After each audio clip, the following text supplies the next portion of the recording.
Good evening and welcome to the fifth round of Simsport Racing's sixth GT4 season, and we are back at the sensational Suzuka circuit. This championship is renowned for multiple twists and turns, and the previous round at Imola certainly provided another exciting chapter in the storyline. Championship leader 𝗟𝗏𝗡𝗏 had a race to forget in Italy as the KTM driver dropped to the back of the order, fighting through from an instant and a drive-through penalty to finish the race in a lowly 11th place. Meanwhile, title contender 𝗬𝗏𝗏𝗧𝗏 scored his third consecutive overall podium, a feat never achieved before in the championship. And 2 spots ahead of the Maserati driver was a first-time winner. 𝗟𝗞𝗘𝗧 led from start to finish, and the Season 5 AM Class champion took his first overall race win. The Aston Martin driver holding off a late race attack from rookie Marcus Hagel as the McLaren driver took his second consecutive podium and edged a little closer to a maiden win. Tonight, 45 minutes and a reverse grid around one of the most spine-tingling circuits in the world, and the stunning Suzuka circuit. Over 300 kilometres west of Tokyo, the 5.8 kilometre 18-turn track is one of the most challenging in the racing world. Love it or loathe it, tonight our GT4 competitors will have to master the S's, Degner, Spoon and the 130R to make it to that ultra-competitive podium. I'm joined in the booth tonight by Steve Proudly. And Steve, well, we've seen it time and time again in the GT4s. It doesn't matter where you are on the grid, you stand a chance of winning. But here at Suzuka, you've got to have something special to make this track your own.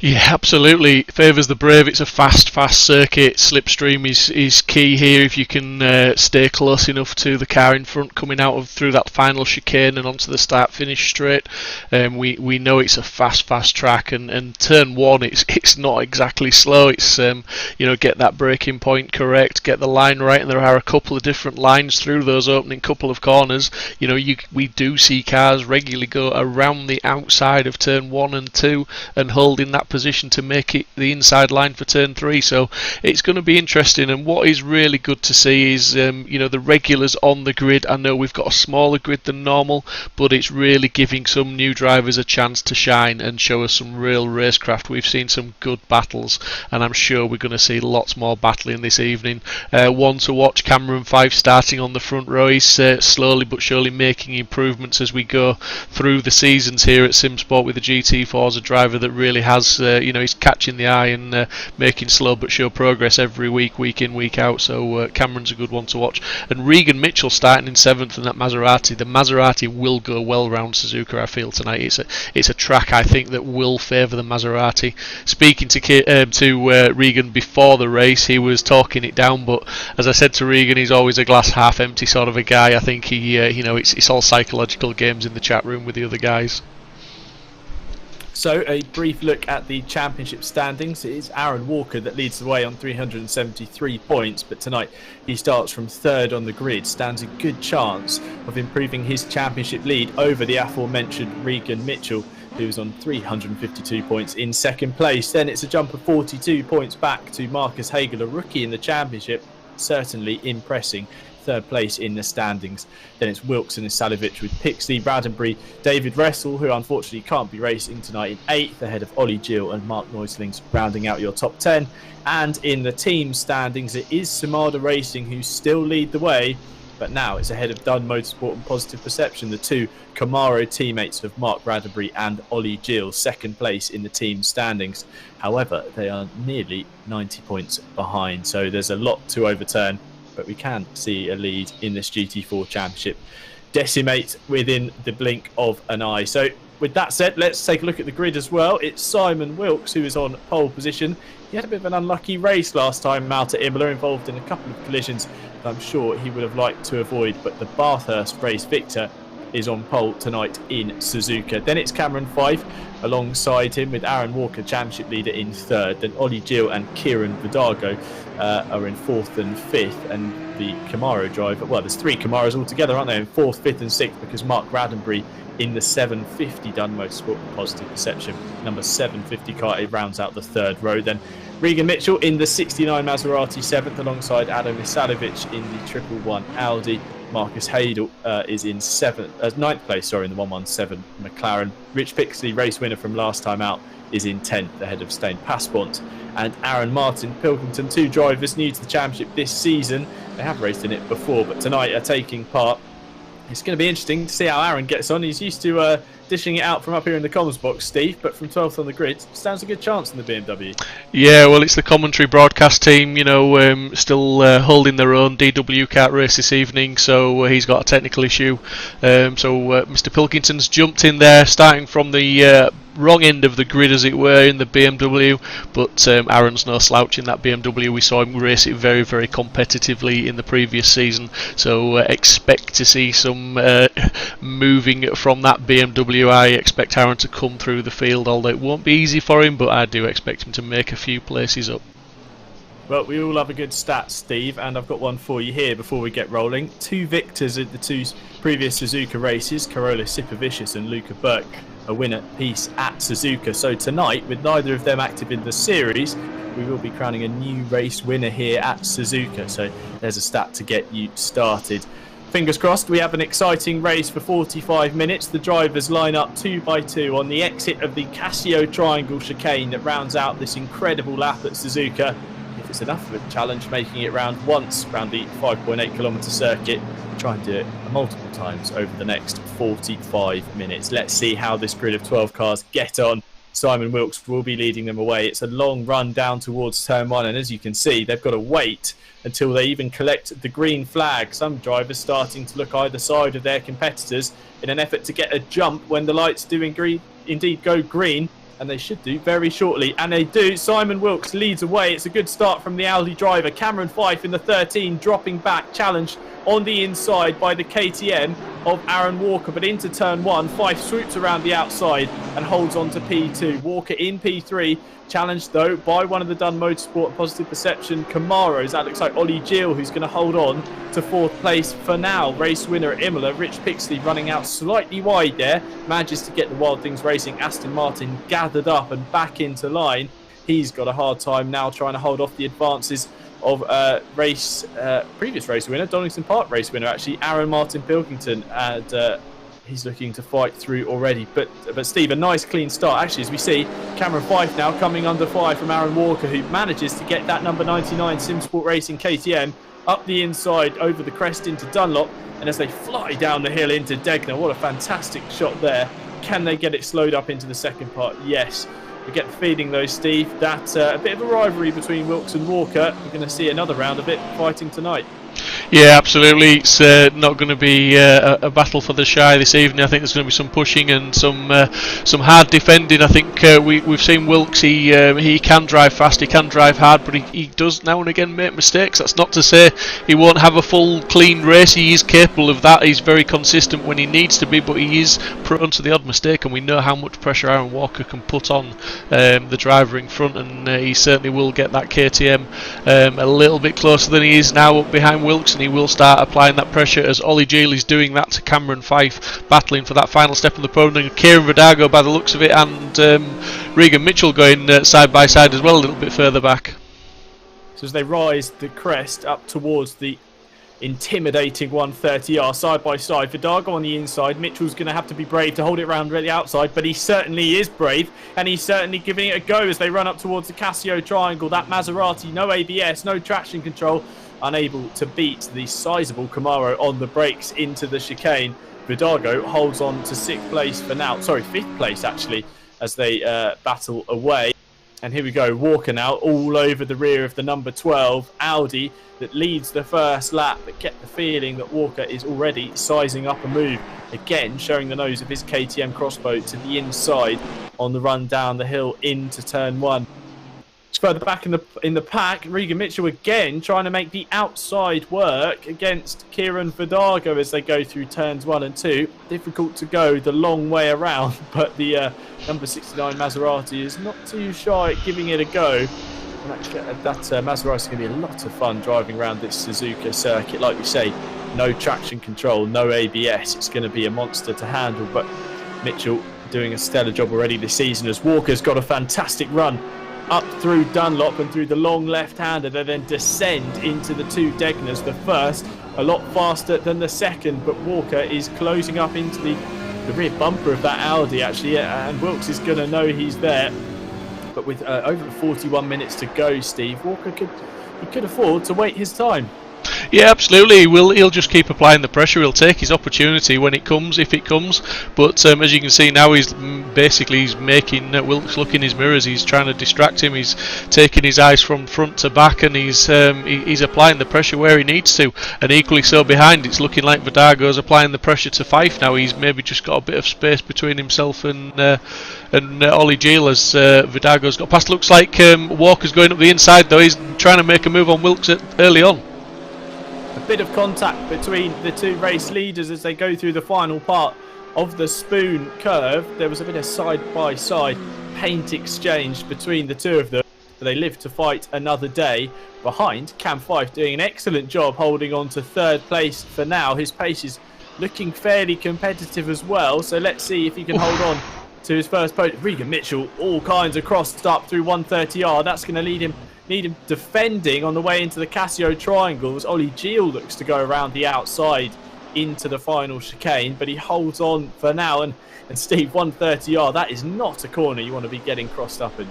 No, absolutely not. No, I mean, and I feel for 𝗬𝗏𝗓𝗏𝗏 at the moment because he's been passed by 𝗏𝗏𝗏𝗏. He's got Mitchell just past him, and now he's got Marcus Hagel trying to get past him. It's the beauty of the reverse grids, as we see. Actually, Hagel has got past him coming down the straight there, so that's 𝗏𝗏𝗏𝗏, Mitchell, and Hagel all got past 𝗬𝗏𝗓𝗏𝗏𝗏 literally, I think, in that same lap. So 𝗬𝗏𝗓𝗏𝗏𝗏 will probably be breathing a sigh of relief, to be fair, with those back now, and all the pressure's going to pile onto Cameron Fyfe, and we're just going to have to see how much or how long he can defend for and maintain that P2. I mean, as I said in the build-up, Cameron is a driver that's greatly improved. He's improving round after round, and he's soaking up the pressure reasonably well from a very experienced driver from 𝗏𝗏𝗏𝗏𝗏.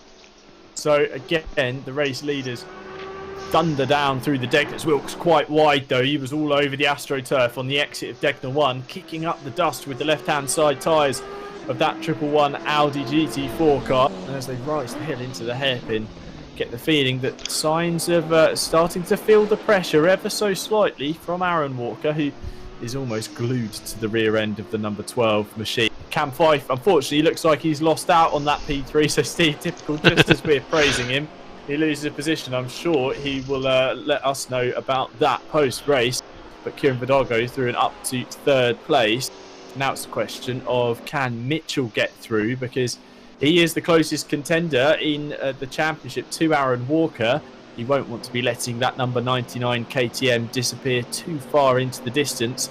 And on the exit of Spoon, Mitchell's got a good run in that Maserati. He's all over the back of the BMW, which we know and have seen in multiple seasons is exceptionally quick in a straight line. And again, it looks like Mitchell's unable to make the move for now as they fly through 130R. Mitchell being very generous with the track limits there to make sure he's still within the white lines, actually cutting back to try and make a move around the outside of Fyfe into the chicane. He loves the outside line tonight, does Regan. He's trying to make it work, and again through the final sweep into the start-finish straight, is he going to try and cut backward? He's in the slipstream now as they fly downhill over the start-finish line and towards turn 1. It still looks like that BMW has the advantage in the straight line, and yes, Mitchell still unable to make the move despite clearly showing the pace in the corners. And Steve, that's what we love about GT4s, as we see, a change for the lead. Aaron Walker through. He's managed to make his way past Simon Wilkes. So the number 99 takes the lead on lap 4 here. 37 3/4 minutes to go. Can Wilkes fight back already through the first sector? It looks like Walker's pulled a bit of a gap. Yeah, absolutely. While we were focusing there on the battle that was Fyfe and Mitchell, which Mitchell has now got that move done and got past Fyfe, and it looks like Hagel's made short work of it as well and just managed to squeeze past. So Cameron will be, as I say, he's still on the track. He's done well. He's given him a good battle. Now he'll just needs to get his head down and just try and focus on bringing the car home in the highest position possible, and get a reasonable result. I am going to look for a replay and see if we can just see how Aaron managed to get that pass on Wilkes. I think it was into turn 1 and 2. We'll take a look and we'll sure have a replay soon. 𝗏𝗏𝗏𝗏𝗏 looks to have dropped off the back of the pack. An incident potentially for the number 111 Audi. He's 12.5 seconds off Rich Pixley. who's yet to start climbing the order, is the Imola race winner. He's 6/10 behind Martin-Pilkington in the battle for 10th place. As our commentary partner, he's in the number 626 BMW, up to 10th from the back of the grid, and get the feeling he's following 𝗬𝗪𝗡𝗡𝗧 through. You can see on the camera shot here, just behind 𝗪𝗪𝗡𝗧 in the white and green BMW. A side-by-side behind, that is Martin-Pilkington looking for a way past. Well, in fact, it looks like he was trying to defend from 𝗬𝗪𝗔𝗦𝗡𝗧, potentially, the number 18 fighting back. Sadly, this race looks to be unravelling for the driver of that 18 done motorsport and positive perception Camaro, as he falls back now to 11th place, as we do indeed have a replay. Here it is into turn 1. Now, Aaron Walker is a long way back, so we get the feeling that Wilkes has just gone straight on. Yes, he has. Look, he's all in the runoff over the marbles, no grip at all, and he's going to have to pay for a ticket and ask nicely just to rejoin the track there. A mistake, Steve, letting the lead change. Yeah, absolutely, and that's what I was talking about. You know, that's the pressure that you know, Walker manages to apply, and apply with great success there, as Wilkes just managed to hold him back for a good few laps. We saw Walker was getting a little bit, you know, putting a lot more pressure on. He was wanting to get past. He was trying to create that opportunity, and it opened up, and it was very, very easy for him really to get that position into turn 1. Meanwhile, we've got Raddenbury now with Passpont and Pilkington, as you say. Pilkington up into 9th place in that BMW in what was literally 10 minutes before the race. He decided he was going to race, so minimal practice, I think it has to be said. I don't know if he actually got any practice, you know, whether he's just straight into this race. Just let's not forget there is no qualifying to practice in either. It's just straight into the race. So Pilkington doing an absolutely marvellous job to keep that BMW competitive, and it has to be said he's looking to move forward. Well, Aaron, a race victor in the championship, winning at Donington Park in season 5. I believe he was in a BMW then, so he's definitely accustomed to the M4 GT4, and at the moment looks to be showing that once again. He's now battling with 𝗬𝗪𝗡𝗧𝗧, also a newcomer tonight for this season, but has raced previously in the championship. As this is a fantastic battle now, 3 cars are going to be fighting for 2nd place. Simon Wilkes has dropped back from Aaron Walker to the tune of nearly 5 seconds. He's now fighting with 𝗬𝗪𝗏𝗏 and Regan Mitchell for that 2nd step on the podium. As picture in picture, we see side by side 𝗬𝗪𝗡𝗧𝗧 trying to go up the inside of Mark Raddenbury, gets it done, and Aaron Martin-Pilkington trying to follow through into 𝗏𝗪𝗏𝗏𝗏, and he gets it done as well. So 2 BMWs going past the blue and black 750 Camaro in the space of about 100 yards. And also in the background there, Rich Pixley making a move on 𝗬𝗪𝗏𝗏𝗏. So looks like these Camaros are struggling, Steve. But saying that, up at the front, 𝗬𝗪𝗏𝗏𝗏𝗏 is catching Wilkes at a rate of knots.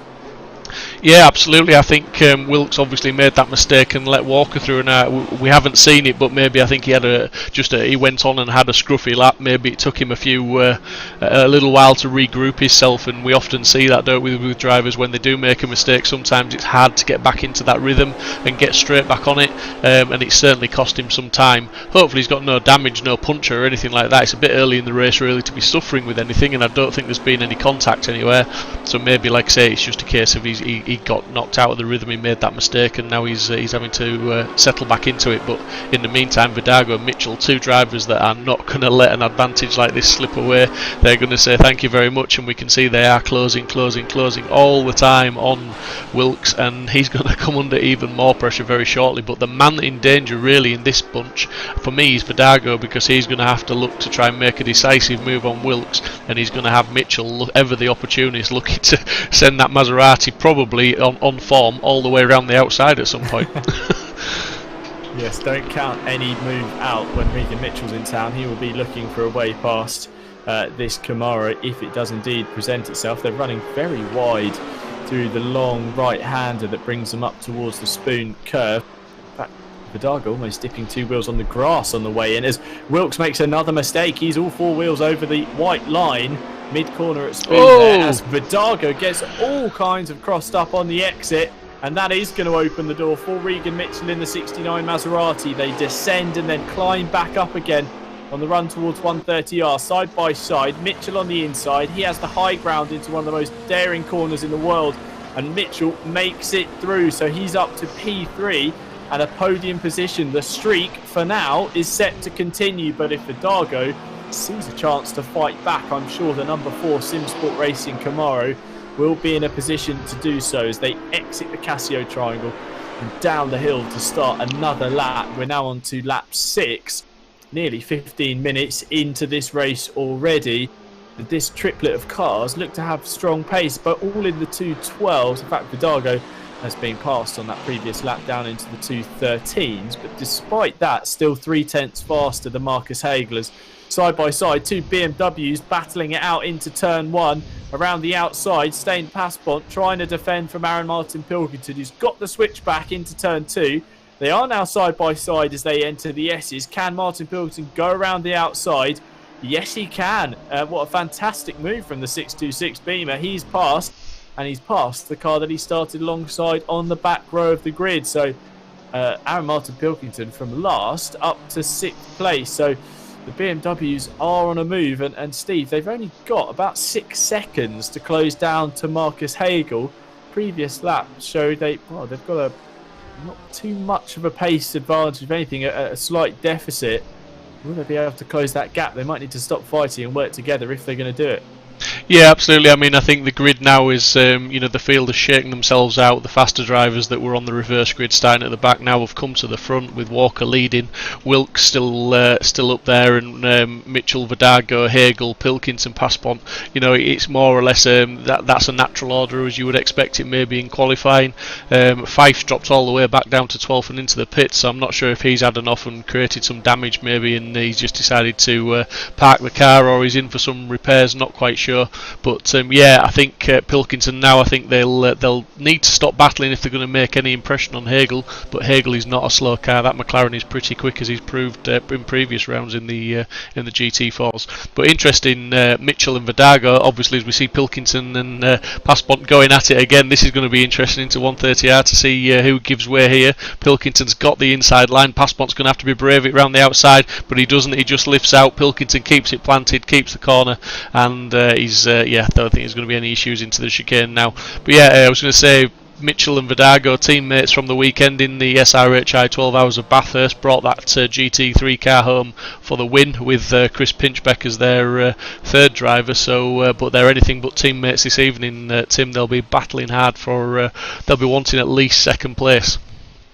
Bragging rights, isn't it? Even though if you're in a team, you always want to beat your teammate, regardless of the championship as well. But looking at the timing screens, Aaron Walker has lost some time to Simon Wilkes, so I don't know whether the KTM driver has made a mistake, but the gap's now down to 2.3 seconds, so we could see a almighty fight for the race victory. In fact, yes, from Wilkes and Mitchell's perspective, they can now see the back of that 99 KTM crossbow, as we're on to lap 8, and we ride on board with Simon Wilkes as they head down into Degner. The dust still kicked up in the air from the KTM ahead as they go through the second Degner and under the bridge. This track is a figure of 8 layout, if you like. It feels anything but a figure of 8 when you're driving it, but the track does indeed cross over itself as they head up towards the hairpin, the slowest corner on the circuit. It's got some nice camber though to it, so sometimes you can make different lines work and V off the corner for a good exit. If you're in a car that potentially suffers in a straight line, you can prioritise the exit off the corner. Likewise, if you're a demon on the brakes and your GT4 car is happy to get stopped under high brake pressure, you can send it in deep and make the moves into the tight left-hander, then through the long left-hander in stark comparison at the spoon, which then on the exit the track just drops away from you as it heads downhill and back up again. The track definitely following the local topography brilliantly. It certainly adds to the character of this circuit, and in the mirror and picture in picture you can see looming large the flying banana of Regan Mitchell as they head up towards the Casio Triangle. Mitchell looks to the inside, but he's going to find an Audi in the way as he tries to make a move in towards the Casio Triangle chicane, but Wilkes gets all kinds of crossed up on the exit, and he's still sliding, still soaring at the wheel to try and regain control as he heads onto the start-finish straight. They're now side by side. Mitchell is well and truly alongside the number 12 Audi, but it just looks to have the advantage in the straight line. And on the brakes, Mitchell up the inside into turn 1. Will there be contact? No. Mitchell closes the door quite firmly. Job done. A very nice move from Regan Mitchell there, Steve. Yeah, absolutely. And 𝗦𝗕𝗦𝗓, who seems to have dropped off the back of these two a little bit, he'll be taking heart in that, and I think we'll see 𝗦𝗕𝗦𝗓 have a resurgence now, and I think he'll be looking to close that gap on Wilkes, as he is doing already. I mean, just look at that. Wilkes again, you know, Mitchell got past him there in turn 1 and 2, and it seemed like he's just struggling, and he's all kinds of crossed up again. I'm wondering if he's got issues with his tyre pressures, whether they're overheating ever so slightly. I mean, the track temp's not too bad at 26 degrees. It's relatively cool, is that, for a track temp, really? He shouldn't be having any issues, but who knows what setup he's got on there. Maybe he's having issues because that Audi is looking very, very loose, and we saw him as he entered onto the start-finish straight. I mean, we were talking third and into fourth gear, and he was still fighting the wheel to try and keep it in the right direction. So Wilkes very much battling with the car as much as he is with the other drivers. Well, all the problems that it looks like Simon Wilkes is suffering are indeed symptomatic of some sort of tyre issue. He was struggling for grip on this exit, mid and entry of every corner, it seemed. But we'll see if the Audi driver can fight back. Simsport Racing leading the team's championship quite convincingly at the moment, so any point scored is worthwhile. And again, he seems to be running slightly wide through the middle part of the spoon. Yeah. Unfortunately, that's going to cost him time on the exit as well, with the Camaro well and truly in the slipstream as they head up over the crest and over the crossover on the circuit, over a bridge that you don't notice when you're driving, but you certainly notice the corner that follows it. 130R, chuck the car in and really hope it sticks. And for Wilkes, again, just drifting out wide, you having to use all of the curb available just to keep his racing line. He's gone deep into the Casio triangle. 𝗦𝗕𝗦𝗧's going to try and go around the outside. I think they might have got the move done there. Very. He hasn't. The contact.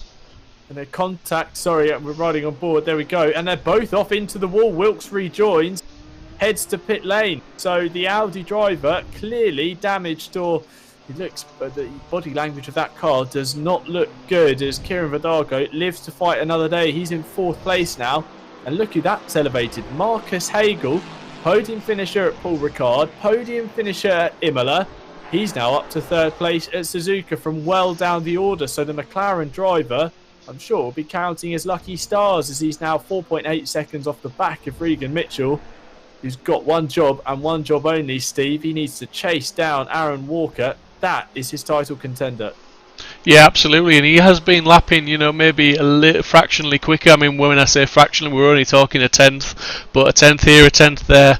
When you're only 2.5 seconds back, it's not just about time gained, it's about mind games with Aaron, and as much as Aaron puts pressure on other people, 𝗏𝗏𝗏𝗏 can put pressure on people as well, and he'll be looking to do that. He'll be looking to try and get those laps in, and it'll be interesting to see if Aaron Walker can answer 𝗏𝗏𝗏𝗏𝗏's previous lap with a faster lap himself. But at the moment, looking at my sector times, Aaron Walker's half a second down on his personal best. 𝗏𝗏𝗏𝗏𝗏's a couple of tenths up on his personal best, so Regan's looking like he's got the hammer down bit between his teeth, and he's going to try and close that gap down.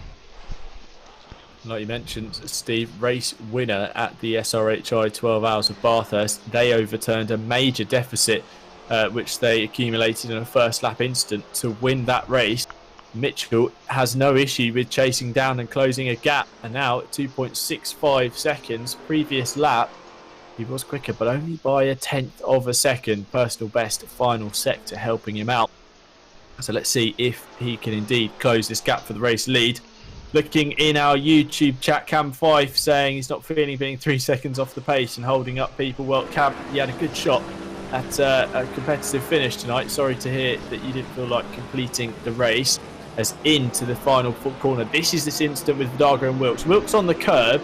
𝗦𝗦𝗏𝗏𝗏 just seems to... Well, 𝗦𝗦𝗏𝗏𝗏𝗏's on the racing line there. It almost looks like Wilkes had the instant all on his own in terms of losing grip, and just was enough contact, Steve, to clip that left rear of 𝗦𝗏𝗏𝗏𝗏 and send him into the barrier. Yeah, it's a real shame that, because it's not what you want to see. You know, you don't want the races to end. There was no malice there. There was nobody was you know, trying to do something untoward. It was just a racing incident for me, in my opinion. And you know, we saw Wilkes pull up straight away. He was you know, wanting to make sure 𝗦𝗏𝗏𝗏𝗏 got back on the track in front of him, but it looked like Wilkes made that opportunity to pit and obviously had something wrong with his setup there, and he dived to pit lane to end his woes and his worries, as it were. so as Walker now pushes on, trying to hold on to that race lead. He's extended the gap to 3.3 seconds now over Mitchell, as our Imola race winner, 𝗏𝗏𝗧𝗏𝗏, is trying to hold off 𝗪𝗏𝗏𝗏𝗏. These are two of our AM class champions from seasons 4 and 5. 𝗪𝗏𝗏𝗏𝗏, AM class champion in season 4. 𝗏𝗏𝗏𝗏𝗏, AM class champion in season 5. And in the YouTube chat as well, Carl Durham cheering on 𝗪𝗏𝗏𝗏𝗏. He's doing a strong job at the moment, up to 7th place in the number 11 Wild Things Racing Aston Martin. But he's going to have a tough time of keeping 𝗏𝗏𝗏𝗏𝗏 behind, who's looking like he wants to fight back. These two Dun Motorsport and Positive Perception Camaros have dropped down the order as 𝗏𝗏𝗏𝗏𝗏 gets all kinds of crossed up there. 2 wheels on the grass through the long right-hander, and that sent him into a sideways moment indeed. He would have been right arm over left and left back over right there to try and save that one. But he manages to get it gathered up, and he's pushing on now because up ahead, fireworks could kick off here and they could gain a position. The BMWs of Aaron Martin-Pilkington and Stijn Paspoort look to swap positions, and they might swap back as Pilkington goes to the outside at 130R and then tries to cut back to the inside as Paspoort understeers wide over the curb. Happy days, job done. Martin-Pilkington through before the braking zone at Casino Triangle. He won't say no to one of those, Steve, will he?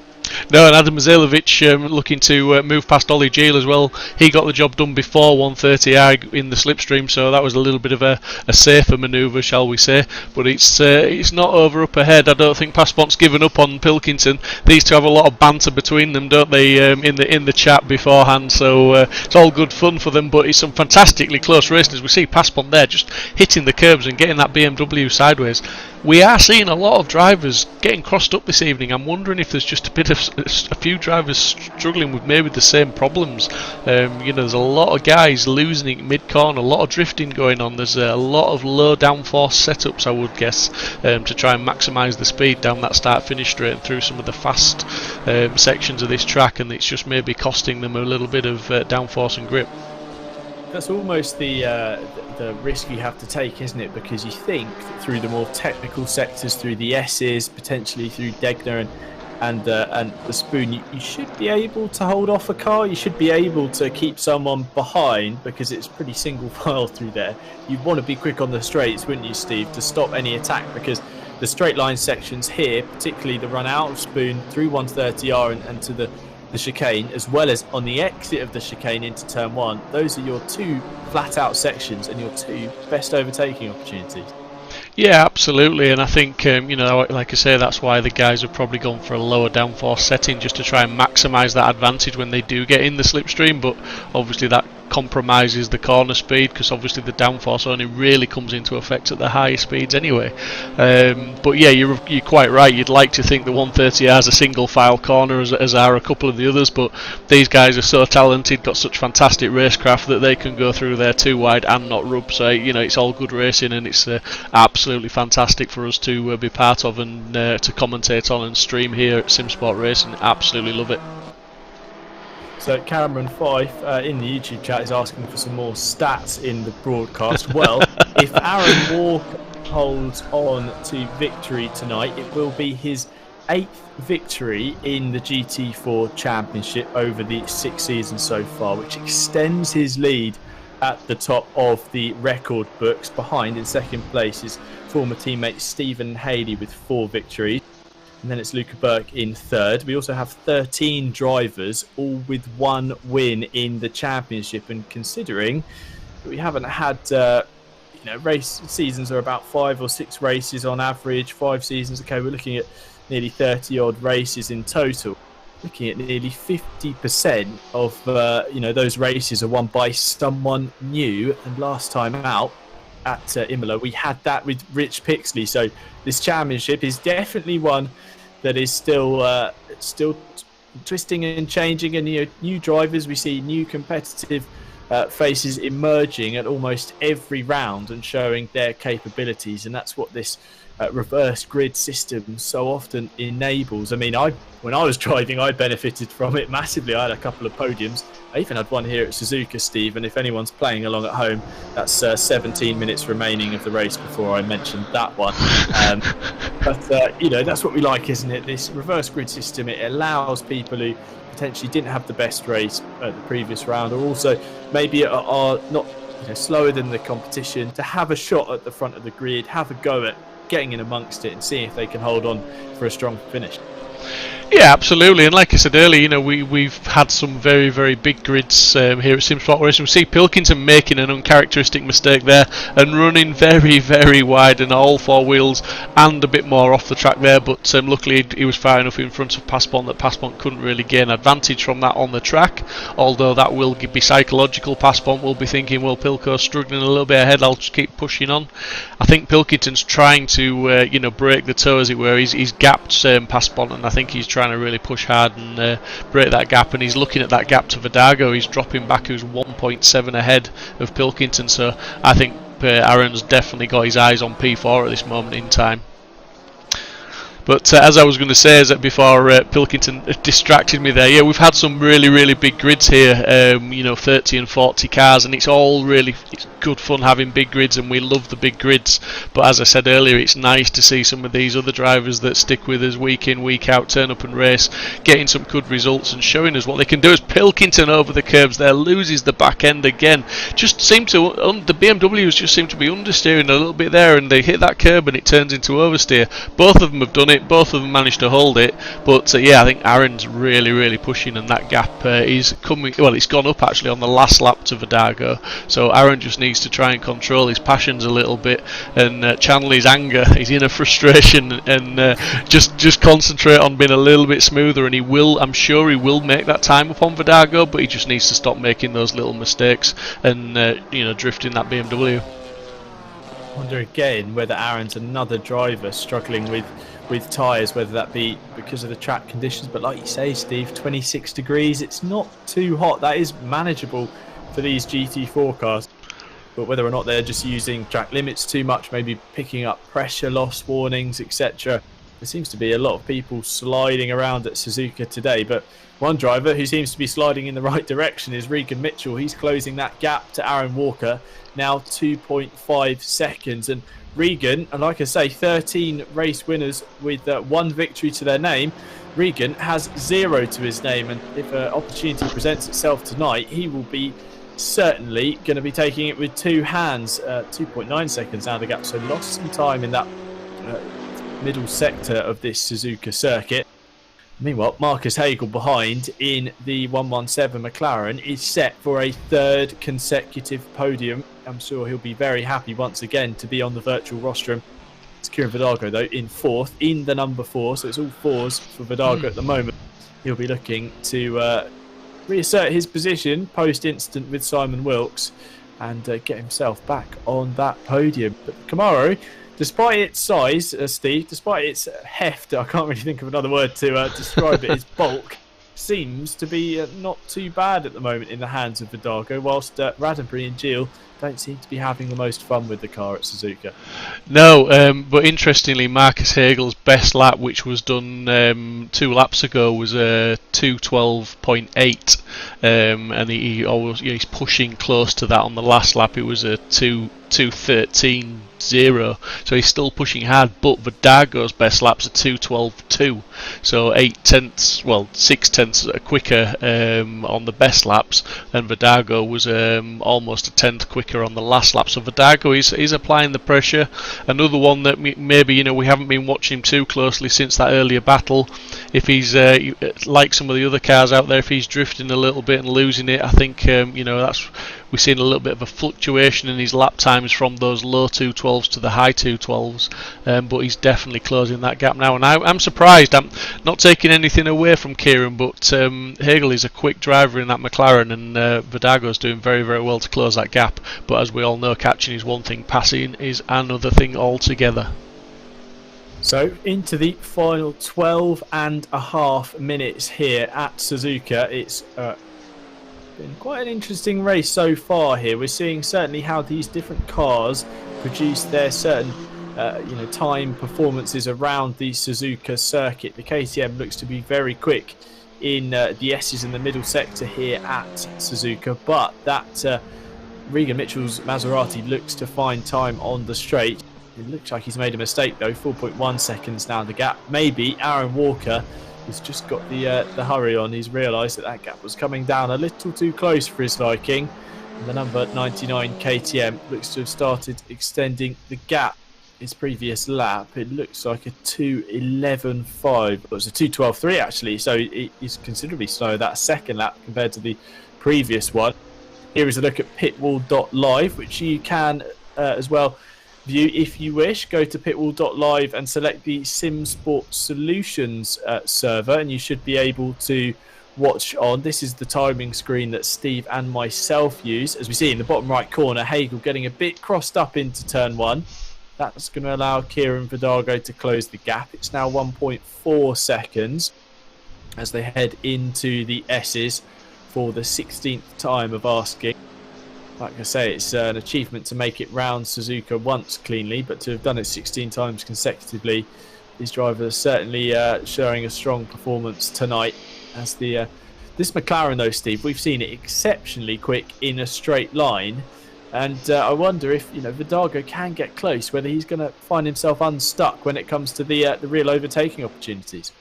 Yeah, absolutely. I mean, like I say, he's going to catch him, and he's caught him. He's on the back end, but Hagel is a good driver. 𝗧𝗏𝗏𝗏 is a good driver. This is going to be a battle now. This is the closest battle on track, and this is the one to watch. And this is for the final step on the podium, which 𝗧𝗏𝗏𝗏𝗏 will want, but equally Hagel will want to keep. And I think for me, the McLaren is looking reasonably sure-footed. We've seen Hagel make a couple of small errors, but we've seen 𝗧𝗏𝗏𝗏𝗏 in all sorts of crossed-up positions at various points in this race, so I would say that McLaren is looking a little bit more stable and probably in a good position to defend that third place at the moment. He seems to be able to turn it. He's taking the lines he wants to turn, as 𝗧𝗏𝗏𝗏𝗏 manages to take quite a tight line there, and he's hanging onto the back of that McLaren. He's going to try and get a run down now. I don't think he's going to be close enough to do anything this time round, but who knows when they get onto the start-finish straight. If he can get closed up now through 130R and keep it tight through that final chicane onto the start-finish straight, he may be in a position to get a slipstream, but it doesn't look like he's managed to close up very much on that straight, Tim.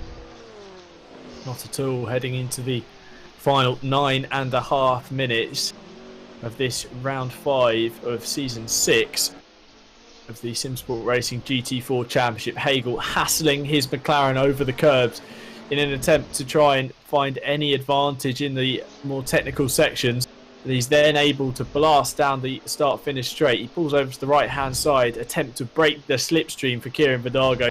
So head into turn 1, and once again Hagel goes deep, and he's running wide. 𝗧𝗏𝗏𝗏𝗏𝗏's going to look to the inside, but as Hagel rejoins the racing line, he chops across the nose of the number 4 Camaro, who duly is flashing the lights on the run into the S's. He wasn't very happy about that. His line seemingly snatched from him, but Hagel lives to fight another day. 𝗧𝗏𝗏𝗏𝗏 battling back from his earlier skirmish with Simon Wilkes, is trying to reclaim that third position as they head through the S's and up into Dunlop.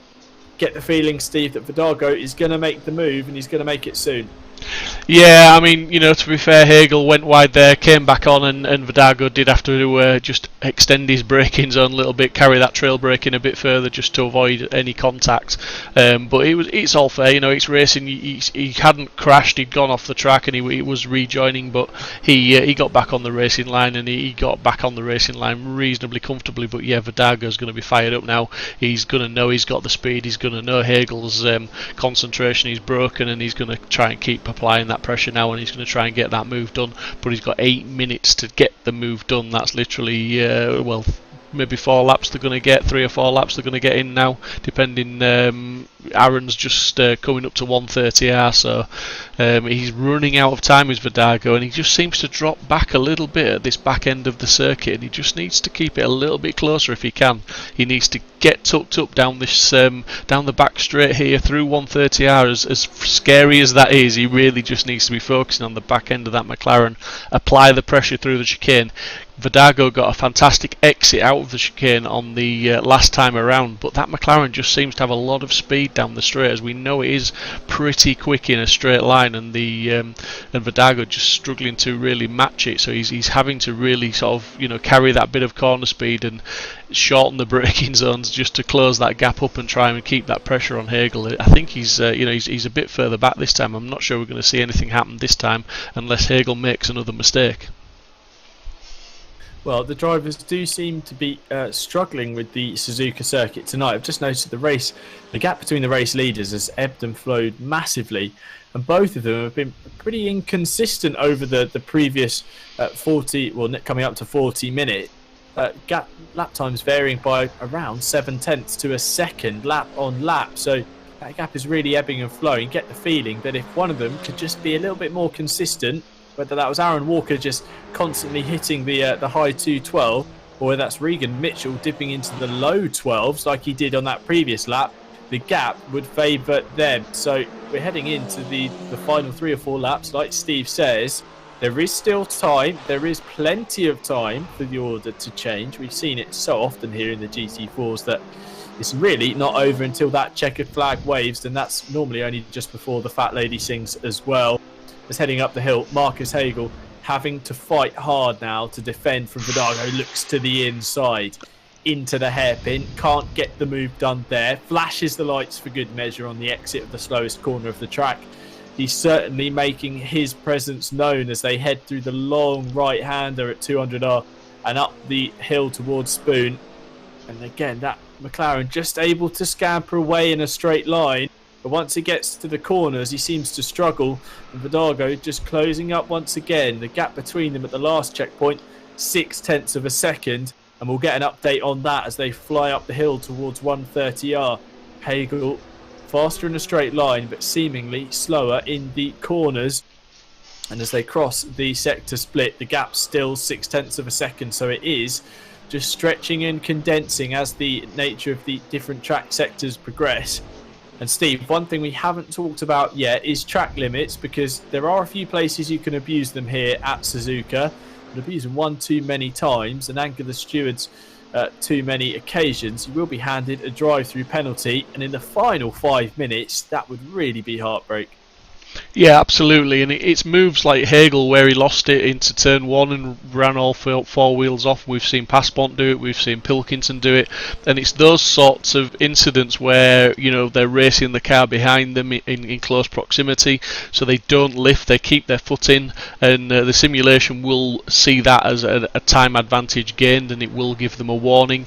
You get away with 3 warnings, but if you do it a 4th time, then it, as Tim says, it is a drive-through penalty, and at this stage in the game, it could be heartbreaking for any one of these drivers.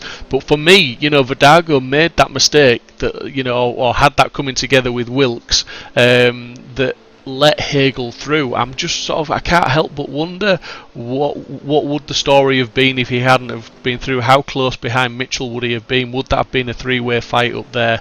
Would he have helped push Mitchell on to Walker, or would he have slowed Mitchell down? Would he have been battling for 2nd place?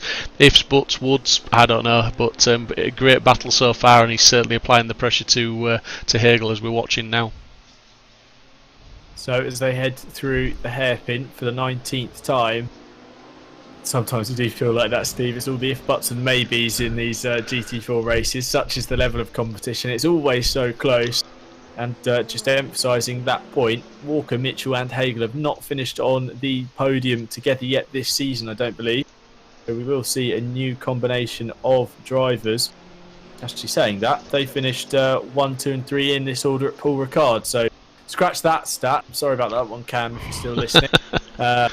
But yes, we will see these 3 drivers back on the podium. It will be close though, because 𝗪𝗏𝗏 is certainly not going to let this one go easily. And again, it just looks like he loses time on the exit of Spoon, and then as they come up through the sector time to finish the middle sector, he looks like he's further back numerically than he potentially is. As they rattle through the Casio triangle, race leader Aaron Walker is about to go into turn 3, so that shows you the gap between the race leader and these two fighting out for the final step on the podium. Mitchell has closed the gap to the race lead, but to the tune of around half a second actually on that previous lap. So it's not all said and done yet. Mitchell still very much trying to keep the pace high and trying to close that gap. He does, you can see just up the road his maiden Simsport GT4 race win. So let's see if the Maserati driver can close that. They're going to have, I think, one more lap. So time is running out for the number 69 Maserati. But up through the Dunlop, up through the long left-hander that rises and falls and induces all kinds of understeer and oversteer and everything you don't want when you're trying to go through there quickly. Hagel and 𝗦𝗕𝗏 battling away through the fast right at Degna 1 and slow the car down somehow into Degna 2. Avoid just running straight on and into the tyre barrier that has certainly claimed a few victims over the years in racing, both real and virtual. As they come through the hairpin once again, 𝗦𝗕𝗏 did show his nose on the inside to the left-hander, so he's still attempting to irk the McLaren and just force it offline potentially, not physically, but just through mental games really here from the number 4 Camaro. As Hagel wide through Spoon and 𝗦𝗕𝗏 follows him as well, so both of them running 4 wheels over the white line. That could have been disaster if they were handed a penalty on the penultimate lap. Martin-Pilkington and Passport would be rubbing their hands with glee, promoting them up towards the podium positions from the back of the grid. But here is Aaron Walker. He's going to round the final corner and start his final lap of the Suzuka circuit. And behind, Regan Mitchell, look, he's not too far back. The number 69 is close. 3.9 seconds, though. Again, that inconsistency between both of these drivers is seeing the gap extend and close lap on lap. Aaron Walker going purple in the first sector on that previous lap. So he did feel that the pressure was there enough to get the hurry on and put the pedal down. But really, Steve, that KTM, it's going to go well here at Suzuka. But like 𝗦𝗕𝗏𝗏 goes so wide, sliding through turn 1 and 2. Tokyo drift in Japan. But he manages to get it gathered up again. But you feel like that could be opportunity past now in the fight for third place. That mistake costing him a lot of time. But back to my previous point quickly, Steve. This KTM isn't the most favourable GT4 car. Look, if it was the best, we'd see everyone in it. That's fact. But Walker's managed to drag some superb performances out of this car across a number of seasons here in the GT4 Championship. What is fact is Aaron Walker is a very talented sim racer, and whatever car he jumps in, whatever season it is and whatever competitions he's up against, he puts on a good show because the guy puts in so much effort, puts in so much practice and hard work to get the cars going as quick as he does, and he's natural at it. He makes them look very quick, but as you say, who else is on the grid in the KTM? If it was that quick and it was that easy, everybody would be running it. And it's absolutely awesome to see Aaron getting the rewards for all the hard work that he puts in and getting yet another fantastic result here at Suzuka. As the clock is on 0, this is the final lap, and he's coming to the final couple of corners now. And barring an absolute disaster, he's going to take the win this evening. So Walker then, for one final time, he's flashing the lights already into the Casio triangle chicane that rounds out the lap here at Suzuka through the right and through the left, giving the curbs a bit more room than he has for the entirety of the 45 minutes and actually drifting the car through the final corner. Showboating. He's got a little bit further down the straight to go to take the checkered flag, but here he comes. Number 99 KTM, Aaron Walker crosses the line to take a record 8th victory in the GT4 Championship and extend his lead in the point standings over Regan Mitchell, who crosses the line 4.2 seconds back in the number 69 Maserati. But it's 3 podiums in a row, a hat-trick of rostrum finishes for Marcus Hagel. He finishes in 3rd place, just ahead of Kieran 𝗦𝗕𝗏𝗏 in the number 4 Camaro, who's 3.5 tenths back. Then, from the back of the grid, Aaron Martin-Pilkington, although he's run out of fuel. He's gone slowly. I can't see him. I think he might be stopped right in the background. Yes, there he is. Aaron Martin-Pilkington, the tank runs dry on the final corner. He's dropped down to 8th place. Can he make it to the line? Fortunately, the start-finish straight is downhill, so gravity is Aaron's best friend at the moment. his head's down the hill. His maths certainly isn't, but running through the rest of the order, 𝗬𝗏𝗡𝗧 in 5th from the back of the grid as well, alongside 𝗪𝗞𝗘𝗧, who gets up to 6th place, benefiting from this. Someone give him a nudge across the line. He's so close. Oh, here we go. Get it. Here we go. And a nudge across the line from 𝗬𝗪𝗔𝗟𝗘𝗏, who himself spins around. So Pixley up to 6th, Rattenbury 7th, 𝗬𝗏𝗡𝗧 in 8th. Aaron Martin-Pilkington finishes 9th, a rather sportsmanship finish 9th ahead of 𝗬𝗪𝗔𝗟𝗘𝗏, who really could have had that position but opted to help out the number 626 BMW. Then not finishing the race, 11th and 12th in the pit lane, Simon Wilkes and Cameron Fye.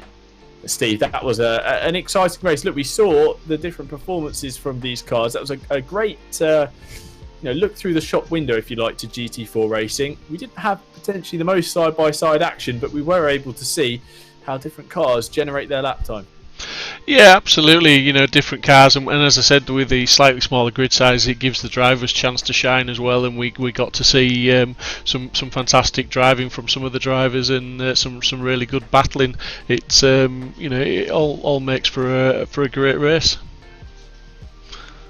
So we do have a couple of our podium finishers waiting to have a word with us. So let's see if we can pull in race winner Aaron Walker and Marcus Hagel, who do indeed join us in the booth now. Aaron, another stellar showing from you in the KTM.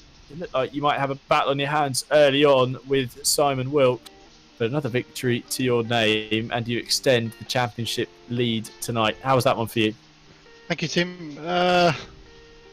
That's not how I like winning races. I mean, I hate being out front. I would prefer to be battling for it.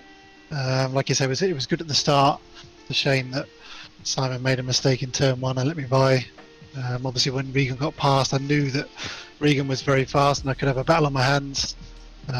It never feels like you're winning, actually, if Regan finishes second in the Maserati, so he always does very well. Congrats to Regan and Marcus. But Aaron, like you say, it's not how you like to win it. It wasn't the cleanest of races from you. Looking at the timing screens, your lap times were toing and froing a little bit. Was there any particular struggles out there on track? We saw a number of drivers sliding their way around the Suzuka circuit. Not really. I just wasn't taking any risks. I wanted to keep about a 3-second gap to Regan, so every now and again he was putting pressure on me, so I'd have to speed up a bit. But yeah, I just wanted 3 seconds. 3 seconds is a nice time because you can't see him in your rearview mirror. Good stuff. Well, congratulations on another race victory tonight, Aaron. Look forward to seeing you next time out. Thank you, Tim. And we'll go over to our second place finisher on the podium once again, Regan Mitchell. Now that's 4 races in a row you've been on the Simsport GT4 rostrum, but unfortunately it's another victory seems to have escaped your grasp. How was your race tonight? It was an alright race. I got some overtakes in. The one I wasn't happy with.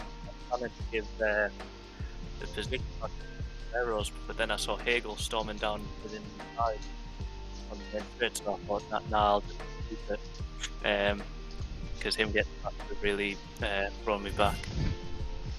I could tell that Aaron toying with me a bit, because I'm happy with the times we could do practice, but still, I'm pleased with how I did.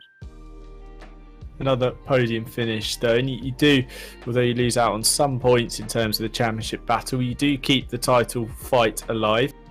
Your eyes firmly set on beating Aaron to try and snatch the title at the final round? Well, yeah, hopefully. It'll take some luck, definitely. But well, we'll see. Brilliant stuff. Well, congratulations on P2 tonight, Regan. Thank you. And why don't we speak to our third place finisher, Marcus Hagel from Pulse Simsport. Marcus, once again, back on the podium. That's 3 in a row from you.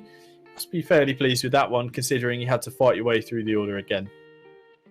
It was pretty intense, especially the last rounds with Kieran. Pretty quick through the S's. Like we say, Kieran was close. You certainly had a battle towards the end there. Did you find your McLaren was good enough in the straight lines, though? It looks to have been quick all season in the straight sections of track. Yeah, that was my luck this race. So he didn't really have a chance to overtake me in the S's. So yeah, my luck. Good stuff. Well, on to Donington Park, the next round. So do you think you'll be able to get another podium there? Pretty like the track, so let's see.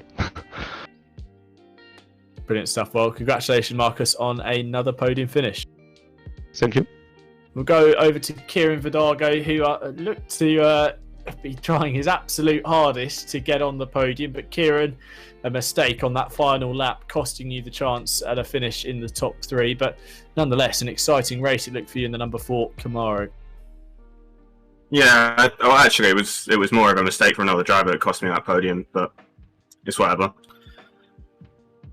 Indeed, well, sometimes it is a little too close to call in this GT4 Championship. But how have you found driving the 𝗪𝗏𝗏? Because it certainly looks a handful at certain parts of the track, and particularly through the more technical parts, it seems like it takes a lot to convince the bulk of the 𝗪𝗏𝗏 to change direction.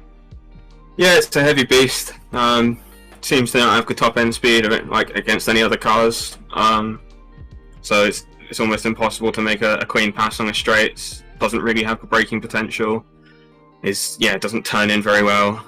But when you get it turned in, the back steps out. It's a big handful. But it's alright to drive. I don't think I'll be picking it again. But you managed to survive 45 minutes and make it to the checkered flag in 4th place. Look forward to seeing you next time out, Kieran. Congratulations. Cheers, Tim. And why don't we speak to our commentary colleague, who tonight took a go at being back behind the wheel. He is a race winner in the BMW, so I suppose we didn't shouldn't be too surprised with a performance like that from Aaron Martin-Pilkington. But Aaron, it looked like you certainly had your fun out there with Stone Passport battling away in the 2 BMWs. But Suzuka's not the easiest track to arrive and drive, is it? No, Tim. I was pretty green, to be honest. I didn't do any practice at all, and I'm just not that kind of person that can just turn up to a track and put the performance in. I was really inconsistent, kept overshooting corners, and I had a really great battle with Stan. I just wanted to apologise to him as well for, taking a chunk out of his rear end once or twice. But we had a good battle there. We were saying in the broadcast, and I know you'll back this from being a driver tonight as well as a driver in previous seasons, and indeed joining us in the commentary booth for the first half of this season so far. There's a perfect shot window for what these GT4 cars can do side by side, battling at almost every corner, some quicker in the straight, some quicker in the corners. It's certainly a fun formula for racing, isn't it? Yeah, well, I certainly think with the GT3s, the margin for differences is very minimal. A lot of cars are very similar in that respect. With GT4s, I think the cars have much more developed and evolved characteristics, and with the BMW, it doesn't do great in high downforce corners, which is basically the home of Suzuka, but it does great in straight lines and mechanical grip corners. So yeah, it wasn't a track for the BMW today, but I really enjoyed going out there and battling with those guys. Well, thank you very much, Aaron, for dropping into the commentary booth post-race, and congratulations on fighting way up through the order at the Suzuka. No, thank you. It was good fun. So, Steve, good to hear from the drivers there. Good to hear, a mix of emotions. Some feel like they had a good chance at a podium and indeed were caught up in incidents. Some feel like they had the pace. Others felt like they, were caught up in battles, etc. But, a good, strong race at Suzuka. And once again, like we say, and once we hear from Aaron as well, GT4 racing, it's always that close. Yeah, absolutely. Just one more chap in the interview room who I thought it'd be interesting to have a chat with and get an insight from his race is Cameron 5. Cameron, welcome to the commentary booth. Thank you very much. There's another stat for you, Tim. First time in the commentary booth. I'll write that one down. First time in the commentary booth. You started off on the front row, Cameron, and obviously, it's massive pressure when you're on the front row because with the reverse grid, everybody behind you is going to be chomping at the bit, and they just want to take a piece of you out of the way to get by you. But you absolutely put on a stellar show for the opening laps. You fought cleanly, you fought hard. How did you find those opening laps, Cameron? Yeah, I tried my best. It is hard starting at the front. I'm not going to say that I'm the quickest. I'm definitely not. So I was holding people up, or thought I was. But no, it was good. I enjoyed starting at the front. It's the first time I've been that high up the grid, so it was an experience. But I took the decision to retire because I didn't want to hold people up, and I definitely didn't want to be starting on pole for the next one. So just took that decision. But Suzuka's not my strongest track anyway. So. Yeah, I mean, you mentioned the next one, Donington Park. Are you going to be getting plenty of practice in for that one? Obviously, you'll be starting off at the tail end of the grid with your retirement tonight, but obviously a little bit less pressure there. You can run your own race and you can sort of chase the guys down in front and find the battles as you catch them. Is Donington somewhere where you think you're going to go reasonably well? Yeah, Donington's one of my favourite. I love the British tracks, so I'm always driving on those in different sims, and so I've got a good knowledge of the track. Whether I can put it into a good race is another thing, but we'll see. I'm sure you will, mate. As we've mentioned, you've been improving race on race, season on season, and your racecraft you can see from the streams, and I'm sure you watch them back. You're having some good battles, and as we mentioned there, some fantastic racing. So well done, mate, and look forward to seeing you out at Donington in a week's time. Cheers, Steve. Thank you very much. Thanks, Cameron. Cheers, Tim. Well, it's good to hear, Steve, from all of the drivers, and we, as much as we can say, pass comment on what we think's going on out there on track, it is good to hear post race from the drivers whether they've had a good result or not. Yeah, absolutely, because obviously there was lots of questions on this race. We saw lots of cars misbehaving and handling what seemed poorly to us, very loose and whatnot. But as the drivers pointed out, the characteristics of these cars are very different. And Aaron Walker obviously was managing that gap. He didn't want to make any mistakes, and he was racing to very much to Regan's pace and within his abilities. So he didn't have to push too hard. 𝗬𝗓𝗏𝗏 a little bit despondent, obviously being involved in that incident with Simon Wilkes, which has potentially cost him a podium position. But that's racing, that's GT4 racing. Some you win, some you lose, and he's still, Kieran, as frustrated as he was, he put on a fantastic performance, as did Marcus Hagel as well, to manage to hold on to that P3. But boy oh boy did Kieran put him under pressure. So some great racing yet again, and Aaron Martin-Pilkington still showing that as well as being able to talk, he can still drive. What a drive that was from him. I mean, that wasn't an easy drive for him. With Paspon, he was having a fantastic battle with him, and as he said, they made a little bit of contact. But I just watched on the highlights now, drivers going 2x2 on the 130R. How many times did we see that this evening? Absolutely fantastic driving from everybody. An exciting race then, up and down the order at Suzuka. A third different winner from 3 races here in this GT4 Championship. This is, of course, round 5 of season 6. Next time we head to Donington Park, where we see a new race winner crowned. It was, however, a 6th new track for Aaron Walker to win at. The KTM driver looks to be asserting his lead at the top of the championship standing. For myself, Tim Fullbrook, and my commentary partner, Steve Proudley, thank you very much for tuning into this race. We hope to see you same time, same place next week for round 6 of season 6. And until then, stay safe, stay healthy, and good night.